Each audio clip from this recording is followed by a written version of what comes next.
decades has been pioneering this concept. What do you have to do to make electronic circuitry work with airless environment? Well, it's the biggest problem you have is moving heat around inside the spacecraft, because you're going from full sun into full darkness every 45 minutes. One of the big limiting factors has been dealing with batteries, because as you well know, in any kind of a ham radio, you recharge a battery and then it discharges, and you can only do that so many times. Well, you're doing that every 45 minutes. One of the things we're working on, if you wander over to our MSAT booth, we've got a group of folks from the State University of New York are assisting us as students, again, a student project.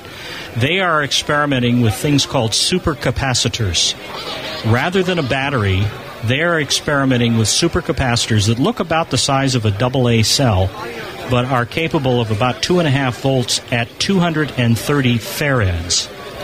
Farads, not microfarads now or explain that to somebody who might not be technical. A farad is a unit of capacitance, and normally, years ago, a farad capacitor would occupy a flatbed trailer truck. Mm-hmm. Now it's down to the point of looking at even smaller than a C-cell battery. All right, if we compared that to a C-cell battery and you put a 2.5-volt light bulb on it, we might get a light bulb to go for 3 days on a C-cell battery. How long would it go on this capacitor? Well, one of the things that obviously going from daylight to darkness, we're looking at hopefully an on-orbit life of about 17 years. Wow. Instead of 4 or 5. So you're not charging and discharging a battery, you're charging and discharging a capacitor. Correct. Of which was one of the very first inventions that goes back to like Leyden jars. Absolutely. Of the, 18th century. Yes, exactly. Mm-hmm. So and of course the electronics have all shrunk down too. So it's just amazing what's going on in this world, and hams are still very much on the cutting edge. Well, anyway, we've been chatting away here, Ted. Oh, it's been wonderful. I'm sitting back here and just observing and listening, and lots of things going on. It's an exciting time to be in ham radio, believe me. When I asked what does a person need, you said basically an HT.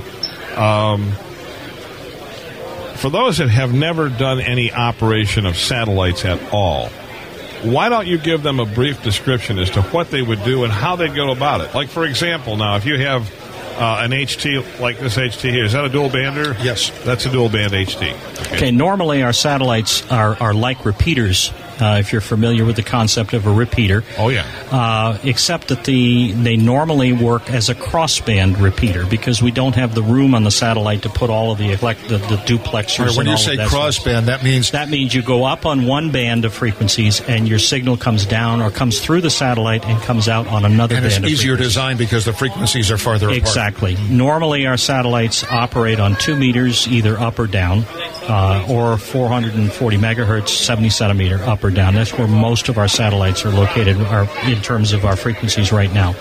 So the satellites are in what we call a low Earth orbit most of the time. They're up about 500 miles, which means that you get about a 15-minute window about 3 times a day. There'll be one satellite, because they're in polar orbits. They go over the North and South Pole. So as the Earth turns underneath the orbit, you'll get a shot at it off to the east for maybe 3 or 4 or 5, 10 minutes. Then 90 minutes later, you'll get another shot of it. It'll hopefully just about overhead. And then you get another shot at it as it goes off to the west. So you get, and that happens twice a day. So you get about 3 to 4 to 5 orbits a day. All right, for a hobbyist who wants to hear this, what kind of an antenna do they have to use?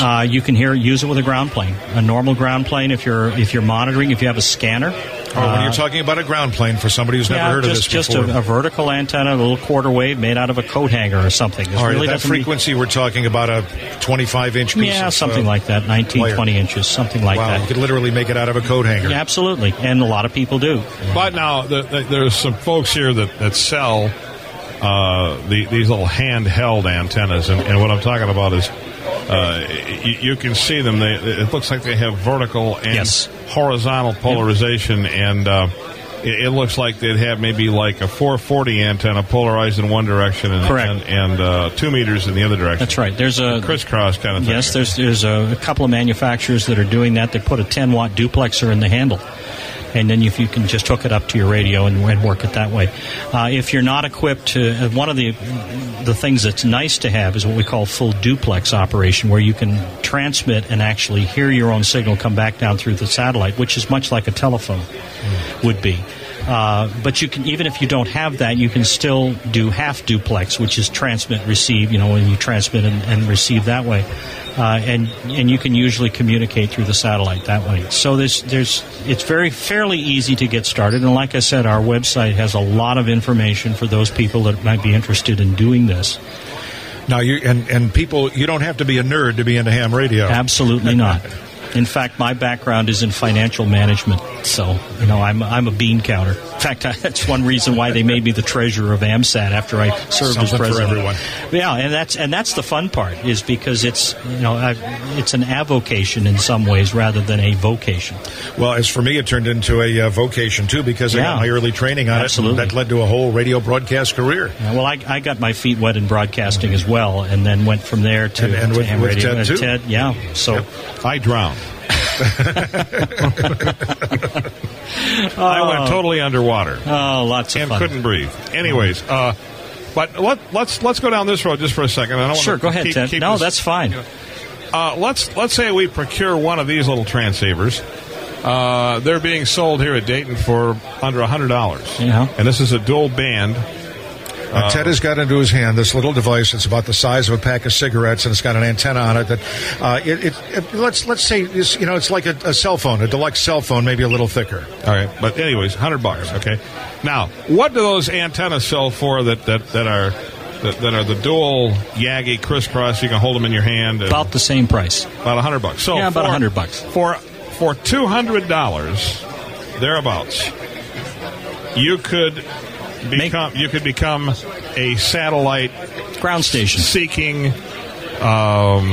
What, like an Earth station? That's a ground station. Well, I guess I was saying you could become a satellite seeking hound, is what I'm saying. Absolutely. Just like these guys that go out looking for what are those things called? Geocache or something like that. They go around looking. They hunt all over the place for these little hidden things. Oh, the hidden with the magnetic things. Yes, geocache. There we go. There we are. Well, they go crazy over that. Yeah, but yeah, for a couple of $100, you can get yourself set up. And so nice weather coming up. Absolutely. You got a ham license. You pick up one of these little radios, the antenna. You go outside in the summertime, day or night. Right. And so what happens? You point this thing in the first thing you would want to do is go off to our website and download, if you have a computer, we have some free software there for you to download. In fact, on the AMSAT website, we have an actual tracking thing that all you do is you put in your latitude and longitude, where you are on the planet, and the time. And then you take a look at this thing, and you just plug in whatever satellite that you want to use, and the frequencies for all of that information, frequencies of where to listen. That's all on our website. What if you don't know what satellite? You just say, "Hey, I just want to talk to somebody. I want to point this thing up in the sky and talk to someone. I don't want it to be a Martian. Okay, I want to talk to somebody else on the planet on that satellite." Well, that's what I'm saying. The schedules and the operational status of all of our satellites are listed on the website, so you can know exactly which satellite, where it is in relation to you, and what the schedule is, and all you just look at the frequency. What kind of range and what kind of power do you need? A couple of watts. I normally couple 5 or 10 watts. Yeah, something like that. With one of those antennas that Ted's talking about. And how far can you get from point A to point B? Well, it's about the footprint of normally these satellites is about the size of the North American continent. And of course it moves because the satellite's moving, but normally you can work coast to coast. If you're on the East Coast, if you're really lucky, sometimes you can work through the satellite out over the Atlantic and you can get into Europe. It's a little bit farther on the West Coast going the other way, but normally it's about the size of North America. And this is through the satellite, and it's not like bouncing your signal off the atmosphere. Correct. Yeah, we call it an artificial ionosphere. So when the ionosphere is not working, there's the satellite there. Can you use like data modes? Like for those that have never used this before, a texting or Morse code or voice? The satellites are built as what we call bent pipes. In other words, whatever you send up to it is what comes down. So that's why we call it a bent pipe. So if you want to send texting modes, in fact, I know D-Star is all the rage now. We've actually had some folks run through one of our satellites, have run D-Star through it. So that can happen. So there's all, it's the sky's the limit, literally. In this business. It's just that exciting. There's just so many different pieces to it. So now, is it primarily FM, or is there single sideband, or is there any what type of modulation modes are there? And the answer, Ted, is yes. In fact, we have satellites that do FM. We call these the Easy Sats, and there's information again on our website that talks about that. We also have what we call analog or linear transponders that will take sideband and CW. And instead of, unlike a repeater, with the FM satellites, you're basically talking on one channel, and the communications is normally, hello and goodbye, because think of putting your local FM repeater at 500 miles up, and everybody's trying to talk through one channel. It gets kind of crazy.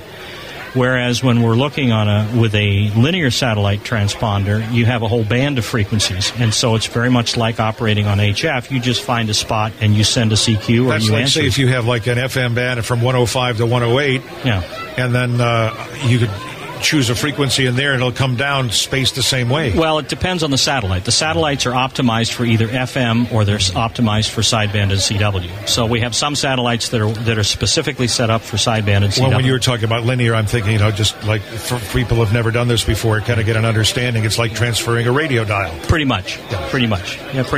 Yeah. In fact, if you go up on the low end of the band, you'll come out on the low end of the band on the downlink. How much does it cost a ham radio operator to run through a satellite? Absolutely nothing. It's there. We put them there for all to use. AMSAT, of course, operates strictly as a nonprofit organization. We rely on donations and the assistance of government agencies to help us get our satellites launched. Normally what we'll do is we'll seek out a launch on a new vehicle that nobody else wants to put their $1 million satellite on. And we'll go and say, hey, throw us in that briar patch. We'll fly with you, and you'll get to have a real satellite launch. Sometimes we end up in a subatlantic orbit, but a lot of times we get to orbit, and a lot of times it works. So it's like I like to think that we're the Steve Jobs and the Wozniaks of the satellite world, because literally we build stuff in our garages and basements. Mm-hmm. So it's just exciting. It's just another facet of ham radio. Absolutely. If you get tired, that's the wonderful thing about this hobby. You can be chasing DX, or you can work in contests, or you can, collecting whatever you want to do. You can change modes. If you get tired of something else, you can go do something else. And satellites is just one piece of it. Is there a regular schedule set up by some of the ham satellite operators, or is it just at random? It's normally at random. A lot of times you'll run into the same people, oftentimes, but it's pretty much a hit and miss. And it's the same thing with the astronauts and cosmonauts on the International Space Station. Sometimes when they're off duty time, the ISS will come popping up over the horizon. If you've got your radio tuned to their downlink frequency and uplink frequency, you may hear them. Now, if you go to is it amsat.com? You said amsat.org. .org. amsat.org. Now, what are some of the things that are on the site? Like I said, there's the tracking, the satellite tracking. There's satellite information about each of our satellites, what it's capable of, what the frequencies are, when it was launched. You have graphics on there, too? Oh, yes. There's pictures to show you what the satellite looks like. There's a graphic track of where the satellite is over the Earth that you can follow.